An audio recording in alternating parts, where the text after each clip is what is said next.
let's have a little talk about the cut-off for the World Matchplay. We've got 4 events left. We've got a Euro Tour next week. We've got 3 Players' Championships the week after. And at the moment, we've got 3 players set to make their Blackpool debuts. As things stand, Martin Schindler, Martin Lukeman, Madars Razma. What's your thoughts on those 3 potential debutants at the Winter Gardens next month? I'm looking forward to seeing Martin Lukeman. I think he's. I really enjoyed the interview you did with him a little while ago on the podcast. He seems like a proper geezer, and a lot of fun. And he's been a lot of fun on the Euro tours. And I thought it was really interesting when he spoke to you and he said that, last year didn't go the way he wanted it to with COVID, and then he was ill and the blocks of the Pro Tours just weren't really for him.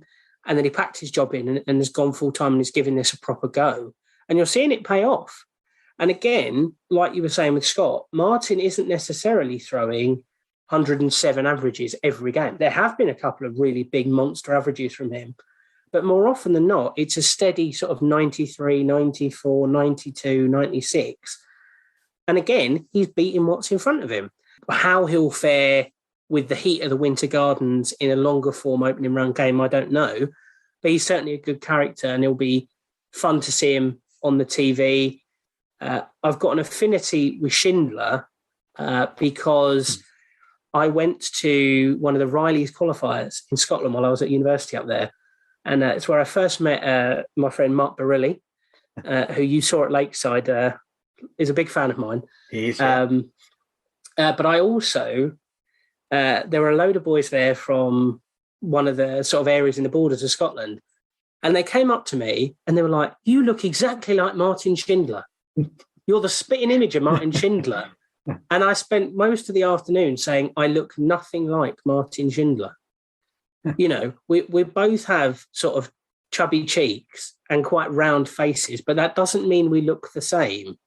Now, if I could throw darts half as well as Martin could, I'd be very happy. And I certainly wouldn't be runner-up in the Darts Podcast World Championship next year. You'd have beaten me if you'd have averaged half of what he averages, definitely. But yeah, I think Martin's playing really well.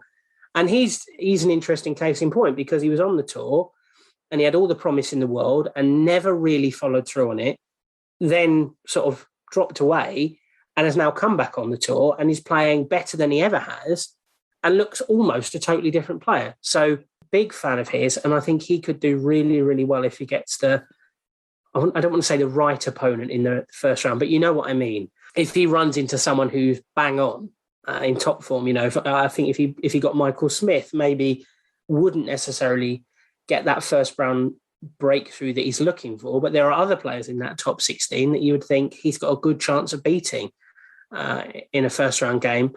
And then the last one, Madars Razma. Madars is an interesting one because he's had an up and down year so far. I know he's been struggling with injuries at various points, but I thought over the last few times I've seen him, he's looked really strong. And at the World Cup, I was really impressed. I thought Latvia pushed England very close, and that was mostly because of how well Madars played. And if he can find that form and find the top level that he's capable of, again, like Martin, I could see him picking up a win in that first round and causing an upset against somebody. I'll start off with Martin Schindler, who out of the 3, you'd say he can book his Blackpool B&B. He's going to be at the World Matchplay. He is mathematically certain now he is going to be in the Winter Gardens playing on that stage next month. And as you say, he's someone that dropped off the tour at the end of 2020, won back his tour card in impressive fashion at Q-School at the start of 2021. And what a year he had last year, picked up 45.5 grand, and we're not even halfway through this year and he's already beaten that. So that just goes to show how he's had a good first year on the tour with his tour card, his new tour card, and he's kicked on even more this year. And he is someone that is really starting to make some strides. He's in the top 50 in the world at the moment. You'd expect him to be in and around the top 32 come the end of the year because he is going to be in a lot of the major events for the second half of this year. And yeah, fair play to him. He's someone that has had that disappointment of losing his tour card, and he's rebounded. He's got it back, and he's put everything, those previous years, the disappointments behind him, and he's found a new lease of life on the tour this year and last year. So looking forward to seeing Martin on that stage.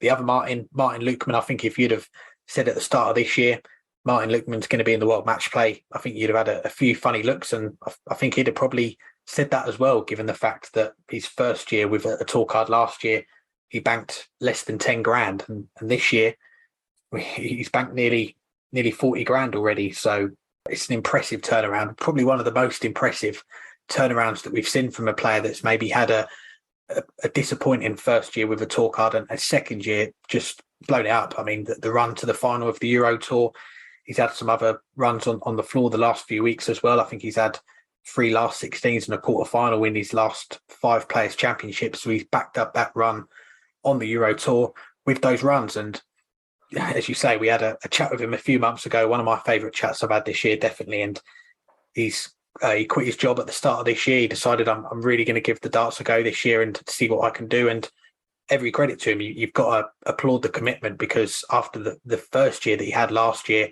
it would have been a big gamble to decide, I'm going to go fully committed on the darts this year, I'm going to quit my job. But it's paid off for him, and he's looking pretty good for the World Match Play. And the other one, Madars Razma, I think he's still got a little bit of work to do, because we have got the Euro Tour, we have got the 3 Players' Championships, but he's got around a £4,000 lead at the moment. So he's looking good, but he is someone that has been close to getting in the World Match Play in the past. He's been in similar positions before, and he'll know that the pressures that come with these next few weeks in trying to get it over the line. And it would be a big moment for him, a big moment for darts in Latvia, the first Latvian to get to the World Match Play. It is one of the hardest tournaments to qualify, being only 32 players to the top 16, the next top 16 on the Pro Tour. So for Madars to get in there would be a big stepping stone for him. And again, he's someone that is in that top 40, top 50 in the world, and the next step is the top 32. It is a big leap to get into that top 32, but if he qualifies for all the majors, then that really does help. And if he can pick up a few wins in them as well,